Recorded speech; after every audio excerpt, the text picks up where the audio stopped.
கர்த்தருக்கு ஸ்தோத்திரம். கர்த்தராகிய இயேசு கிறிஸ்துவின் இன்ப நாமத்தில் இனிய வாழ்த்துக்கள். இன்றைய தியானத்திற்காக ஜெபித்த பொழுது தேவன் தந்த வசனம் அப்போஸ்தலர் நடபடிகள் 2ஆம் அதிகாரம் 38ஆம் வசனம். பேதுரு அவர்களை நோக்கி, நீங்கள் மனம் திரும்பி ஒவ்வொருவரும் பாவ மன்னிப்புக்கென்று இயேசு கிறிஸ்துவின் நாமத்தினாலே ஞானஸ்நானம் பெற்றுக் கொள்ளுங்கள். அப்பொழுது பரிசுத்த ஆவியின் வரத்தை பெறுவீர்கள். நம்முடைய கர்த்தராகிய இயேசு கிறிஸ்து ஒவ்வொரு மனிதர்களையும் மனம் திரும்ப சொல்லுகிற தேவன். மனம் திரும்புதல் என்றால் என்ன? ரோமருக்கு எழுதின நிருபம் 10ஆம் அதிகாரம் 9-10 வசனங்கள் இவ்விதமாக சொல்லுகிறது. என்னவென்றால், கர்த்தராகிய இயேசுவை நீ உன் வாயினாலே அறிக்கையிட்டு தேவன் அவரை மரித்தோரிலிருந்து எழுப்பினார் என்று உன் இருதயத்திலே விசுவாசித்தால் ரட்சிக்கப்படுவாய்.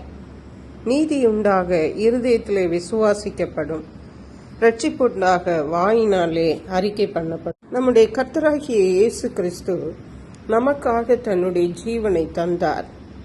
அந்த இயேசு கிறிஸ்துவை நம்முடைய வாயினாலே அறிக்கை பண்ணி தேவன் அவரை மரித்தோரிலிருந்து உயிரோடு எழுப்பினார் என்று நம்முடைய இருதயத்திலே விசுவாசித்தால் நாம் ரட்சிக்கப்படுவோம்.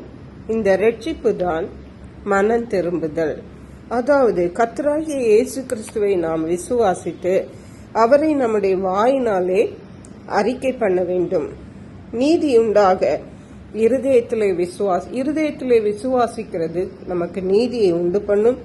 ரட்சிப்பு உண்டாக வாயினாலே அறிக்கை பண்ணப்படும். இரண்டுமே முக்கியம். விசுவாசிக்கவும் வேண்டும், அறிக்கை செய்யவும் வேண்டும்.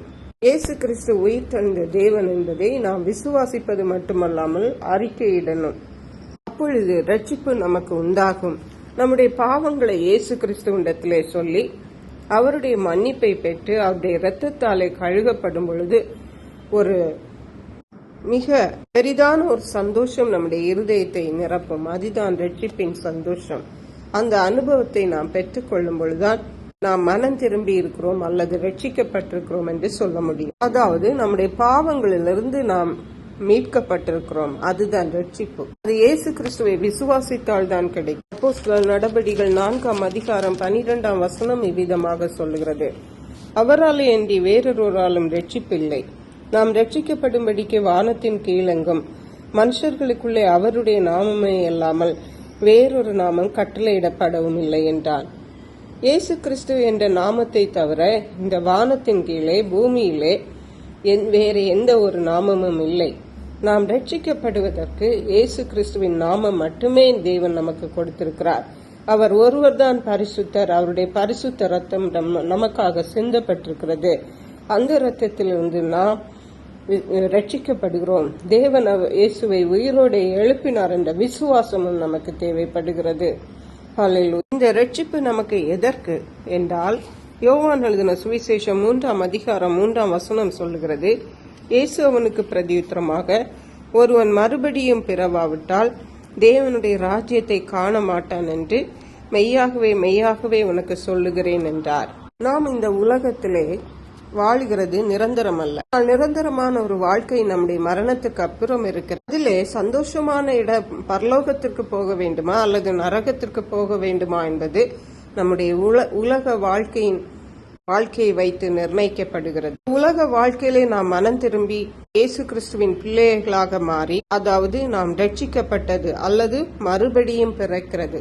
மனம் திரும்புதல், ரட்சிப்பு, மறுபடியும் பிறகு எல்லாமே ஒன்று தான். மறுபடியும் பிறந்தால்தான், மனம் திரும்பினால்தான் பரலோக ராஜ்யத்தை நாம் காண முடியும். தாமே நமக்கு இந்த மனம் திரும்புதலை தந்து அனுதினமும் பெற்று கிறிஸ்துடைய பரலோக ராஜ்யத்திலே பங்குள்ளவர்களாகவும் கிருபை செய்வாராக. எங்களை கிருபையா நேசித்து பாதுகாத்து வழி நடத்துற அன்பின் தகப்பன், ஆசீர்வதிக்கப்பட்ட இந்த நல்ல நாளுக்காக நன்றி. சத்தத்தை கேட்கிற உடைய பிள்ளைகள் ஒவ்வொருவரும் மனம் திரும்பின வாழ்க்கையோடு நமக்கு பிரியமாய் வாழ உடைய ராஜ்யத்திலே பங்குள்ளவர்களாய் காணப்பட கிருபை தாருங்க. நன்றி பரிசுத்த ஆவியானவரை. துதிகன மகிமை உமக்கே செலுத்துகிறோம். இயேசு கிறிஸ்துவின் இன்ப நாமத்தில் ஜெபிக்கிறோம் அன்புள்ள பரமபிதாவே, ஆமென். இயேசு கிறிஸ்துவின் சுவிசேஷம் ஒவ்வொருவரையும் சென்றடையும்படியாக இந்த செய்தியை உங்கள் நண்பர்களுக்கு அனுப்பி வைக்குமாறு தாழ்மையுடன் கேட்டுக்கொள்ளுகிறேன். கர்த்தர் தாமே உங்கள் அனைவரையும் அபரிதமாய் ஆசீர்வதிப்பாராக.